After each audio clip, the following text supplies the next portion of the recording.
बिस्मिल्लाहिर्रहमानिर्रहीम। अस्सलाम वालेकुम। कैसे हैं आप सब? उम्मीद करती हूँ सब खैरियत से होंगे। आज बनाएंगे इफ्तार स्पेशल में बहुत ही बेहतरीन और मज़ेदार चिकन स्प्रिंग रोल। बहुत ही टेस्टी क्रिस्पी ये चिकन स्प्रिंग रोल बनते हैं और इनको आप बनाकर आसानी से 1 महीने तक फ्रीज कर सकते हैं।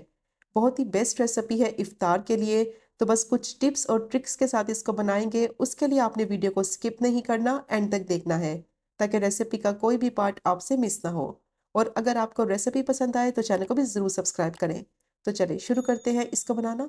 सबसे पहले स्प्रिंग रोल के लिए शीट्स तैयार करेंगे। तो उसके लिए मैंने आधा किलो मैदा लिया है और मैदे को मैंने अच्छी तरह से छान लिया था। और अब इसमें डालेंगे 1 टीस्पून नमक। और नमक डालकर इसको अच्छी तरह से मैदे में मिक्स कर लेंगे। और जैसे ही नमक मिक्स हो जाएगा तो फिर इसमें थोड़ा थोड़ा पानी डालते जाएंगे और इसको गूंद लेंगे। बिल्कुल उसी तरह गूंदना है जिस तरह नॉर्मल आटा गूंदते हैं।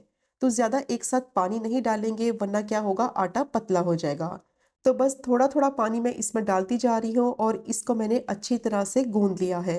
और कम से कम 5 से 6 मिनट तक इसको इस तरीके से गूंदना है। और बस इस बात का ख्याल रखना है कि आटा जो है वो ज़्यादा सख्त नहीं होना चाहिए। तो देखिए आटे की कंसिस्टेंसी कितनी परफेक्ट बनी है।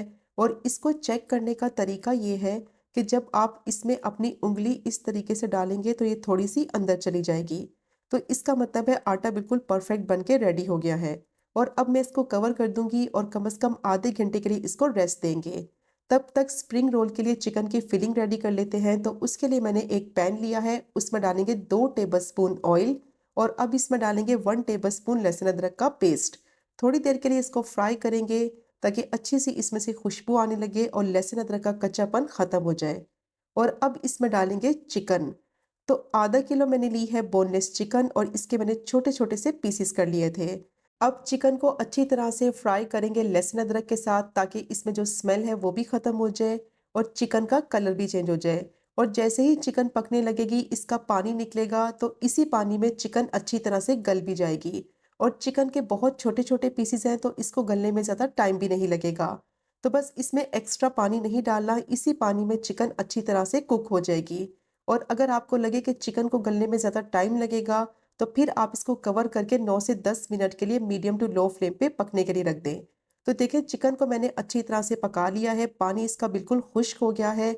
चिकन को अच्छी तरह से मैंने भून लिया है और इसका पानी बिल्कुल खुश्क करना है, चिकन में पानी बिल्कुल नहीं होना चाहिए। तो जैसे ही चिकन अच्छी तरह से भून लेंगे तो इसमें डालेंगे कुछ सब्जियां, जिसमें मैंने 1 कप बंद गोभी, एक मैंने ली है गाजर जिसको मैंने जूलियन कट कर लिया था और एक ही शिमला मिर्च थी उसको भी मैंने जूलियन कट कर लिया था। अब सब्जियों को मिक्स करेंगे चिकन के अंदर। मीडियम टू हाई फ्लेम पे इनको मिक्स करना है वरना क्या होगा, सब्जियां फौरन से पानी छोड़ देंगी।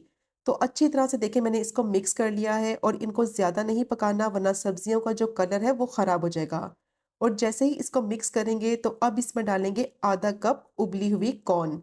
इसका फ्लेवर जो है वो चिकन स्प्रिंग रोल में बहुत ही मज़े का लगता है। तो देखिए अच्छी तरह से मैंने तमाम चीज़ों को मिक्स कर लिया है। अब इसमें डालेंगे 2 टेबलस्पून सोया सॉस, 2 टीस्पून इसमें डालेंगे काली मिर्च दरदरी सी पिसी हुई और 1 टीस्पून इसमें डालेंगे नमक, 1 टीस्पून ही इसमें डालेंगे सफ़ेद मिर्च का पाउडर और 1 टीस्पून डालेंगे चिकन पाउडर। और अगर आपके पास चिकन पाउडर नहीं है तो फिर आप इसको स्किप भी कर सकते हैं। अब अच्छी तरह से तमाम चीज़ों को मिक्स करेंगे और मीडियम टू हाई फ्लेम पे मिक्स करना है ताकि सब्जियों का कलर ख़राब ना हो। और जल्दी से इनको फ़ौरन से मिक्स करना है वरना क्या होगा, सब्जियां फ़ौरन से पानी छोड़ने लगेंगी। अब लास्ट में इसमें डालेंगे आधा कप स्प्रिंग अनियन और अच्छी तरह से इसको मिक्स करेंगे। तो अच्छी तरह से इसको मिक्स कर लिया है और मिक्सचर बिल्कुल रेडी हो गया है। और देखिए सब्जियों का कलर भी ख़राब नहीं हुआ और ना ही सब्जियों ने पानी छोड़ा है। इस तरह का बिल्कुल ड्राई मिक्सचर होना चाहिए।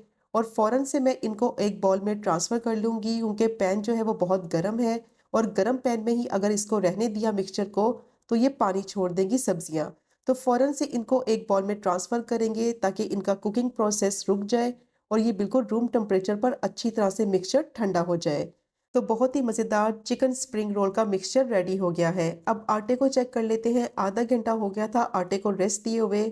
बहुत अच्छी तरह से आटा जो है वो फर्म हो चुका है। तो कम से कम आधे घंटे का आटे को रेस्ट ज़रूर देना है। तो अब इसके पेड़े रेडी करेंगे। तो उसके लिए मैंने थोड़ा सा खुश्क मैदा हाथों को लगाया है और छोटे छोटे से इसके पेड़े बना लेंगे। तो अभी मैं 6 पेड़े बनाऊँगी। तो देखिए इस तरह से छोटे-छोटे से पेड़े बनाने हैं, ज़्यादा बड़े नहीं होने चाहिए। तो बस इसका साइज़ जो है वो इतना होना चाहिए। तो मैंने 6 पेड़े रेडी कर लिए हैं। अब मैं थोड़ा-सा खुश्क मैदा डस्ट करूँगी और इसको छोटा-छोटा सा बेल लेंगे। ज़्यादा बड़े साइज़ का नहीं बेलना, बस छोटे साइज़ का इसको बेल लेंगे। बस इसी तरीके से आपने बेलना है जिस तरह से मैंने बेला है। तो सारे पेड़ों को मैं इसी तरह से बेल लूँगी। थोड़ा-सा खुश्क मैदा लगाते जाएँगे और इनको इस तरीके से बेल लेंगे। तो सारी 6 पेड़ों को मैंने इस तरह बेल लिया है। अब मैंने थोड़ा-सा ऑयल लिया है और ब्रश की मदद से इनके ऊपर ऑयल लगाएँगे। सारी साइडों पे अच्छी तरह से ऑयल लगाना है, किनारों तक लगाना है, वरना क्या होगा, रोटी आपस में चिपक जाएगी। तो देखिए ब्रश की मदद से मैंने किनारों तक अच्छी तरह से ऑयल अप्लाई कर दिया है और इन 6 रोटी पे मैंने अच्छी तरह से ऑयल लगा लिया है। अब ऑयल लगाने के बाद इसके ऊपर डस्ट करेंगे खुश्क मैदा। अच्छी तरह से ढेर सारा खुश्क मैदा इनके ऊपर डस्ट करना है। तो जैसे ही खुश्क मैदा अब डस्ट करेंगे तो अब क्या करना है कि ये रोटी को इस तरीके से एक रोटी के ऊपर रखते जाएंगे और जिस साइड पर ऑयल लगाया था वो हिस्सा नीचे रखना है और दूसरा हिस्सा ऊपर रखना है और अब दोबारा से इसके ऊपर ऑयल लगाएंगे और दोबारा से रोटी रखते जाएंगे। अब दोबारा से मैं ऑयल लगाऊंगी इसके ऊपर, फिर दोबारा से खुश्क मैदा डस्ट करेंगे और यही वाला प्रोसेस तब तक रिपीट करेंगे कि जब तक इसकी सारी रोटियों के लेयर्स ना बन जाए। तो ये जो 6 रोटियां बनाई हैं उनको मैं इसी तरह से एक दूसरे के ऊपर रखती जाऊंगी और इसी तरह ब्रश की मदद से ऑयल अप्लाई करते जाएंगे और खुश्क मैदा इसके ऊपर डालते जाएंगे। बहुत ही आसानी से ये आप इजीली घर पर शीट्स बनाकर रेडी कर सकते हैं और यकीन करें बहुत ही क्रिस्पी ये शीट्स बनकर तैयार होती हैं। तो देखें इस तरह से मैंने ये रोटियां बेल ली हैं। अब सारी रोटियों को एक साथ इकट्ठा करेंगे और जो इनके किनारे हैं ना उनको इक्वल कर लेंगे। बस हाथों की मदद से इस तरह से प्रेस करेंगे हल्का हल्का। अब थोड़ा सा मैं खुश्क मैदा डस्ट करूंगी और इनको बेल लेंगे। बिल्कुल एक ही लेवल का इनको बेलना है ताकि रोटी जो है वो एक ही जैसी बेली जाए। तो देखें इसकी थिकनेस इतनी होनी चाहिए, ना ही ज़्यादा पतला बेलना है और ना ही ज़्यादा मोटा। अब फ़ौरन से इनको डालेंगे तवे के ऊपर। तवे को मैंने गरम कर लिया था 1 से 2 सेकंड के लिए। जैसे ही ये पकेगा तो फ़ौरन से इसकी साइड को चेंज करेंगे और बस थोड़ी देर के लिए इसको पकाएंगे ताकि रोटियां जो है वो फ़ौरन से अलग होने लगें। तो बस इस तरीके से अब इसको थोड़ा सा पकने के बाद देखिए खुद ब खुद ये अलग होने लगेंगी और बस इसको फ़ौरन से निकालते जाएं। तो बस इसी तरह से फ्लिप करके इनको पकाते जाएंगे और एक दूसरे से अलग करते जाएंगे। तो बहुत ही बेहतरीन मज़ेदार ये शीट्स बनकर रेडी हो जाती हैं और बहुत ही कम बजट में और ज़्यादा क्वांटिटी में आप इनको घर पर बना सकते हैं और बाज़ार से कई गुना ज़्यादा अच्छी ये घर पे बन के रेडी हो जाती हैं। और जब आप इनसे स्प्रिंग रोल बनाएंगे तो बहुत ही मज़ेदार क्रिस्पी बनेंगे और ये वाली शीट्स आप इस्तेमाल कर सकते हैं समोसा के लिए भी। तो देखिए सारी शीट्स मैंने इसी तरह से रेडी कर ली हैं और बहुत ही ईज़िली आसानी से आप इनको बना सकते हैं। और अब इनकी कटिंग करेंगे क्योंकि स्प्रिंग रोल बनाने हैं तो मुझे उसके लिए स्क्वायर शेप चाहिए। तो मैं इसकी इस तरीके से कटिंग कर लूँगी और जो कटिंग करेंगे और जो पट्टी बचेगी उसकी पापड़ी बना के रख लें। उसको आप यूज़ कर सकते हैं चना चाट में या फिर दही बड़ों में। तो देखिए इस तरह से मैंने सारी साइडों से इसको काट लिया है और एक स्क्वायर सी शेप इसकी बन गई है। और ये जो साइड से पट्टियाँ बच गई हैं इनकी आप पापड़ी बनाकर रेडी कर लें। बहुत ही मज़ेदार खस्ता क्रिस्पी पापड़ी बनकर रेडी हो जाएगी। तो देखिए कितनी ज़बरदस्त स्क्वायर शेप बन गई है और अब इसके स्प्रिंग रोल रेडी करेंगे। तो अब मैंने 4 टेबलस्पून मैदे को अच्छी तरह से पानी में मिक्स कर लिया था और एक घोल बना लिया है जो कि स्प्रिंग रोल की शीट्स को बंद करने के लिए यूज़ करेंगे। अब सिंपल क्या करना है, शीट लेंगे और इसके ऊपर रखेंगे चिकन का मिक्सचर। मिक्सचर को अच्छी तरह से रूम टेम्परेचर पे ठंडा करना है, फिर आपने यूज़ करना है। तो देखिए अच्छी तरह से मैंने इसको फ़ोल्ड कर लिया है। दोनों साइडों से अच्छी तरह से इस तरीके से फ़ोल्ड कर लेंगे और टाइट फ़ोल्ड करना है ताकि मिक्सचर जो है फ्राई करते वक़्त बाहर ना निकले। अब इसके ऊपर लगाएँगे मैदे का मिक्सचर और अच्छी तरह से इसको सारी साइडों से बंद कर देंगे। तो बेहतरीन स्प्रिंग रोल बनकर रेडी हो गया है और सारे स्प्रिंग रोल मैंने इसी तरह से रेडी कर लिए हैं और इस स्टेज पे आप इनको आसानी से 1 महीने तक फ्रीज़ कर सकते हैं और इफ्तार में एंजॉय करें, बहुत ही टेस्टी बनते हैं। तो मुझे इनको फ्राई करना है। ऑयल को मैंने अच्छी तरह से गरम कर लिया था। मीडियम टू लो फ्लेम पे इनको फ्राई करना है, गोल्डन सा क्रिस्पी सा कलर आने तक। ज़्यादा हाई फ्लेम पे इनको फ्राई नहीं करना, वरना क्या होगा कि शीट अंदर से कच्ची रह जाएगी।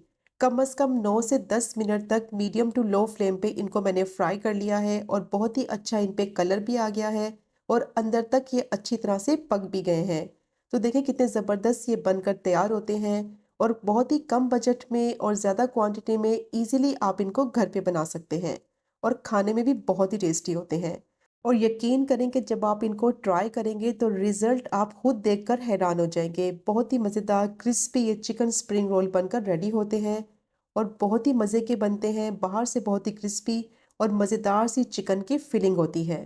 तो इफ्तार पार्टी के लिए बहुत ही बेस्ट रेसिपी है। ज़रूर ट्राई कीजिएगा इस मज़ेदार सी इफ्तार स्नैक की रेसिपी को, जिसको बनाना बेहद आसान है और खाने में बहुत ही जायकेदार। और अगर आपको आज की वीडियो पसंद आए तो चैनल को सब्सक्राइब करें, वीडियो को लाइक करें और शेयर करें। इंशाल्लाह मिलेंगे अगले कुकिंग व्लॉग में फिर एक नई रेसिपी के साथ। तब तक मुझे अपनी ख़ास दुआ में याद रखें। अल्लाह हाफ़िज़।